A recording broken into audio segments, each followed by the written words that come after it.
అందరికీ నమస్కారములండి. ఈరోజు మనం వీడియోలో ఒంటరితనాన్ని ఎలా ఆస్వాదించాలనే దాన్ని చెప్తాను. ఎందుకంటే మీకు మొన్న అనుకుంటాను ప్రపంచ వృద్ధుల దినోత్సవం కదా! చాలామంది వృద్ధులు పాపం ఒంటరిగానే ఉంటున్నారు.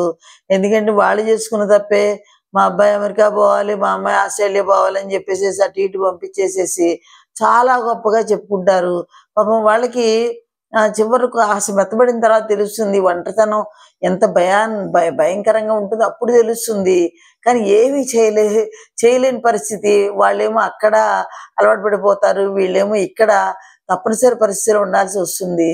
ఇక్కడ అలా ఉండడం అనేది తప్పనిసరి అని అనుకుంటున్నప్పుడు ఎలా ఒంటరితనాన్ని ఆస్వాదించాలో నేను ఒకసారి చెప్తాను. ఇప్పుడు సహజంగా ఎప్పుడు కూడా ఎవరికైనా గానీ తనంటే తనకే ఇష్టం ఉండాలి బాగా. ఇప్పుడు జీవితం అంతా కూడా ఏం చేస్తారంటే పిల్లల కోసం చాలా కష్టపడతారు. చివరిలో కూడా మళ్ళీ వాళ్ళ మీద డిపెండ్ అయిపోయి వాళ్ళే ఏదో ఒక ముద్ద పెట్టాలి. వాళ్ళు ముద్ద పెట్టకపోతే కుమిలిపోవడం అనే దాని మీద దృష్టి పెట్టుకుంటారు. అది కాకుండా వీళ్ళ కోసం వీళ్ళు కాస్త స్వార్థానికి ఉపయోగించుకోవాలి. ఎలా అంటారంటే వాళ్ళని ఆస్వాదించడం కోసం. అంటే ఒంటరిగా ఉన్నప్పుడు ఏ అడ్డు ఉండదు కదా! దాన్ని ఇప్పుడు మనం వాళ్ళకి ఏదైనా వ్యాపకాన్ని కల్పించుకొని, అంటే ఏంటంటే వాళ్ళకి ఇష్టమైనటువంటి ఇప్పుడు శారీరక శ్రమతో చేయలేకపోవచ్చేమో కానీ మామూలు మానసికంగా ఏంటంటే ఎప్పుడు కూడా వాళ్ళు చేసే శక్తి ఉంటుంది. వాళ్ళు ఏదైనా పాటలు పాడుకోవడం ఇష్టం అనుకోండి, పాటలు పాడుకుంటూ ఉంటారు. అందులో వాళ్ళు దాన్ని అనుభవించవచ్చు. అదేవిధంగా వాళ్ళు పాటలు రాసేవాళ్ళు అనుకోండి, వాళ్ళు రాస్తూ ఉండొచ్చు. రచనలు చేసేవాళ్ళు అనుకోండి, రచనలు చేస్తూ ఉండొచ్చు. ఇంకా చిత్రకారులు అనుకోండి, చక్కటి చిత్రాలను వాళ్ళు వేయవచ్చు. ఇలా ప్లాంట్ లవర్స్ అనుకోండి, వాళ్ళు అయినప్పుడు ఏం చేయాలంటే చక్కగా ఆ మొక్కలు పోని వీళ్ళు దానికి ఏం చేయలేకపోయినా కానీ చూస్తూ ఎవరితోనైనా చేయించుకోవచ్చు.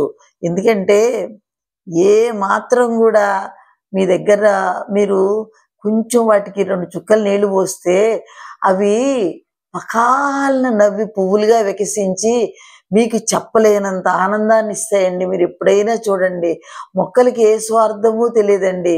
అదేవిధంగా పెంపుడు జంతువులు కూడానండి. ఇప్పుడు మీరు ఏదో అంటారు, జాలి గుండె లేని కొడుకు కన్నా కుక్క మేలురా అని చెప్పేసి అక్కడ ఒక పాట కూడా ఉంటుంది. మీరు ఏదైనా కుక్కలు ఏదైనా పెంచుకున్నారనుకోండి, అసలు వాటి చూపుల్లో మీకు కనిపిస్తుందండి ఆ విశ్వాసం కనిపిస్తుంది. అదేవిధంగా మీ మీద ఉన్న ప్రేమ కనిపిస్తుంది.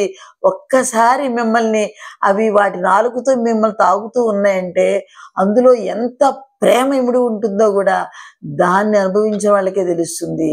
అంటే ఏమంటున్నానంటే, నీకు నువ్వే బాస్, నీకు నువ్వే సంతోషపడాలి. నీ లోపల ఉన్నటువంటి ఆ మనిషిని నువ్వు సంతృప్తి పరచాలి. అప్పుడు అక్కడ ఇప్పుడు చూడండి, దాని చుట్టూ ఈ ముసుగులు వేశారనుకోండి, ఏవి నన్ను వాళ్ళు ఎవరో నాకు చూడటం లేదు, వీళ్ళెవరో వచ్చి నన్ను కూర్చోబెట్టలేదు, లేదా ఇంకెవరో చుట్టాలు రాలేదు, లేదా ఇంకెవరో రాలేదు. ఇవన్నీ కూడా ఏంటంటేనండి, మీరు దాని మీద పూస్తున్నటువంటి మసి. ఇవన్నీ ప్రభావం మీకెందుకు అసలు నాకు అర్థం కావడం లేదు. ఇవేమీ లేకుండా మీరు ఆస్వాదించే విధంగా మీకు ఏదైతే సంతోషాన్ని ఇస్తుందో ఆ సంతోషం ఇచ్చే పనుల్ని మీరు చేసుకున్నట్లయితే మీకు మీరు ఎవ్వరికీ పంచిపెట్టక్కర్లేదండి.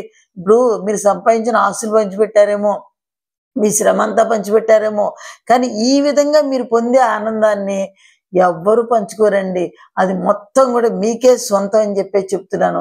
మనిషి ఈ స్థితిలోకి వచ్చినప్పుడు ఎక్కడ ఏ బాధ ఉండదు. ఎందుకంటే చాలా మందిలో ఏం జరుగుతుందంటేనండి, లేని దానికోసం ఏదో ఏడుస్తూ ఉన్నదాన్ని అనుభవించలేని తత్వమే చాలా మందికి ఉంటుంది. పక్కింటి వాళ్ళు అదేదో కొనుక్కున్నారు కాబట్టి మనకి డొక్కారు ఉంది, వాళ్ళు ఏదో పెద్ద కారు కొనుక్కున్నారు అని ఈ కారులో కూర్చొని నువ్వు ఆస్వాదించలేవు. నీకు ఉన్నదాన్ని నువ్వు చక్కగా సరదాగా ఏ టూర్కి వెళ్ళావు అనుకో, నీకు నువ్వు హ్యాపీగా ఫీల్ అవుతావు.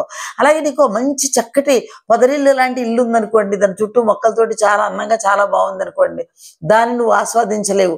వాళ్ళు ఎవరికో పెద్ద 4 అంతస్తులు మేడ కట్టుకున్నారు కాబట్టి అని ఏడుస్తూ ఉంటావు. అలాగే నీకున్న చాలా చక్కగా కంఫర్టబుల్గా ఉన్న నువ్వు ఏ కాటన్ చీర నువ్వు కట్టుకుని నువ్వు దాన్ని ఎంజాయ్ చేయవు.